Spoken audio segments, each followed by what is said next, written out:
Hi, I'm Graham Fuchs, founder and CEO at Knexus. You're about to see a short sample of Knexus Digital's content, which is helping our users achieve success in digital marketing. I hope you find it interesting. So let's look at mobile marketing and take a step back. And traditionally, mobile marketing is formed into two areas, if you like, one of which is push, one of which is pull. Push, we'll talk about a little bit first. Push marketing is really where you send something to the consumer, such as a text message or an MMS message, multimedia message, giving them information which they might find useful. You normally have to, in most Western markets and the US, certainly have to get people's permission in order to enter into that kind of relationship. But the great advantage of it is it does overcome the inertia factor. In other words, the consumer doesn't have to do anything. They're just a passive recipient. They sign up once, and provided you give them the opportunity to opt out at any time, you can send them pretty much information as when you want. The one caveat I'd have for this sort of campaign is that spam is obviously based technically on whether or not the consumer or the recipient has given permission to contact them in that way.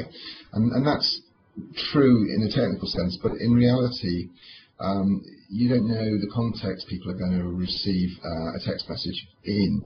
So, for instance, I might have signed up to receive a message from my favourite brand, whatever that might be, and right now they send me a text message and my phone, which is next to me, goes beep beep, and it interrupts me in something which is quite important, and therefore I'm really not very happy to hear from them now. Or I might be asleep in America or something like that. So you can't actually tell the context it's going to receive. So I think that's a sort of fundamental weakness with this sort of technique, although this is where the industry really started. There's also generally a cost to this type of delivery, whether it be sending an SMS or an MMS, depending on where you are in the world, it's going to cost you money. And therefore you have to be pretty certain that it's going to return value to you. I think overall the direction that the industry is going is moving from a direct marketing mechanism more to a CRM mechanism for this sort of campaign. Where perhaps your bank is telling you that somebody just spent some money on your credit card in Bogota, and was that okay, rather than just cancelling, as they tend to do at the moment, or your airline contacting you and say you're going to be delayed in some way. I will give you an example of a case study which was very successful in this medium, and so you can see that it does actually work as well quite staggeringly well, in fact.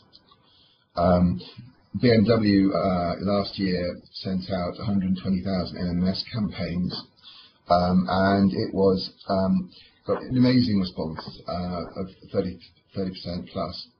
Now, what they were actually saying is it was a campaign in Germany, and in Germany you need to change your tyres from summer tyres, which are sort of lighter tread, to deeper tread winter tyres, and if you don't do that, you tend to sort of skid around when the first snow comes.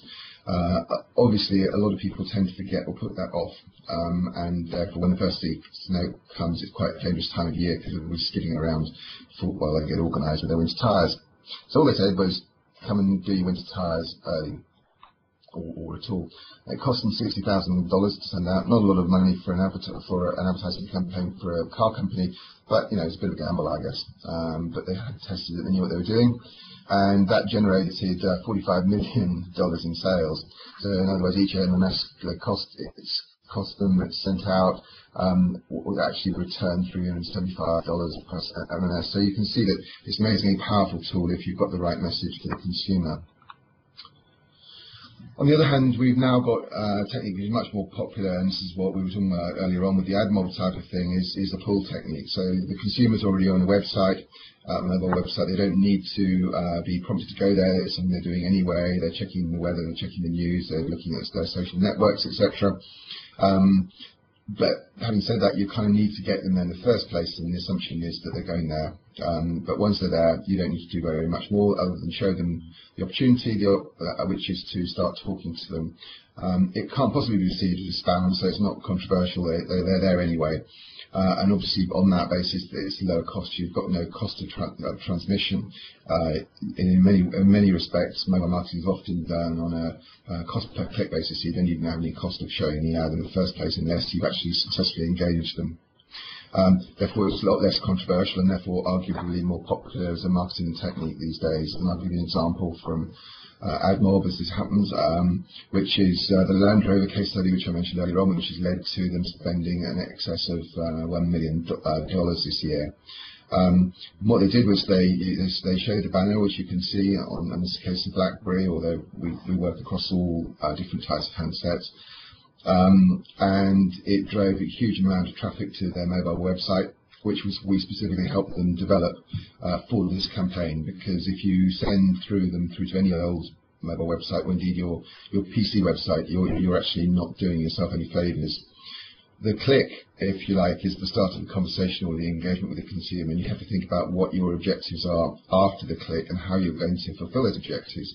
In this case, it would be to familiarise the consumer with the brand, show off the new model, and hopefully get a test drive out of them and sell a car. So we had a huge amount of click-throughs. A lot of people saw the videos. You can see the figures on the right. I won't read them for you. And significant amount of dealer lookups. And obviously, if you look up a dealer, you can then go and find out where your nearest one is. You can go and see it at your leisure, or you can do click to call, and we've got over 1,000 of those. Click to call, that time you're a long way down the funnel of purchasing a car, and that would be a very, very profitable campaign, because it leads to real money at the end of the day, which is something which we're all interested in. So let's talk about mobile web a little bit.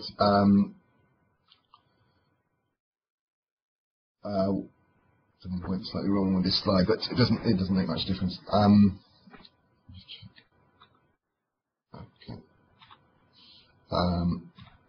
Sorry. So why is it growing? Well, there's a number of different factors that come into play, which is almost creates the perfect storm at the moment. One of which is data costs are falling, so it costs a lot less for consumers to actually use the mobile web. It was gone are the days really when you were afraid of clicking on a link and being charged £48 for the privilege or something like that. The iPhone's really led the way here with better devices. The iPhone's great because it's always sold on a fixed rate data package, so it takes away the click fear of people worrying about clicking on things, which means they're much more likely to engage in advertising and subsequently engage in what you're in the conversation you're having with them. We've also got better devices as well, cheaper costs and higher speeds. One of the things which I found quite surprising recently, we were looking at a case study for iPhone, and we found out that over 50% of iPhone users in the States and the UK were actually using Wi-Fi to connect when they were seeing ads on our network. So that means that consumers want more speed, because it's not about cost. They're already paying fixed price cost for the privilege. So it's all about speed, and speed's getting quicker all the time, and over Wi-Fi it's even quicker, which is great news for us. So those sort of three factors have come together to create this, as I say, perfect storm to make sure that make everything, the whole mobile web take off in a big way, much more so than we perhaps could have envisaged a couple of years ago. A little few stats I'll throw you out to here. There's over 4 billion phones in the world, and about a total global population of about 6 billion. So about 2/3 of the population have got a phone, and many more have got access to phones. Particularly in places like rural India and China, often a phone is shared between families, or indeed even in between the whole village. So it means it's got a lot more access to it. We hope you enjoyed our experts' insights. To find out more about upcoming digital marketing topics featured in Knexus Digital, go to www.knexusgroup.com/webinars.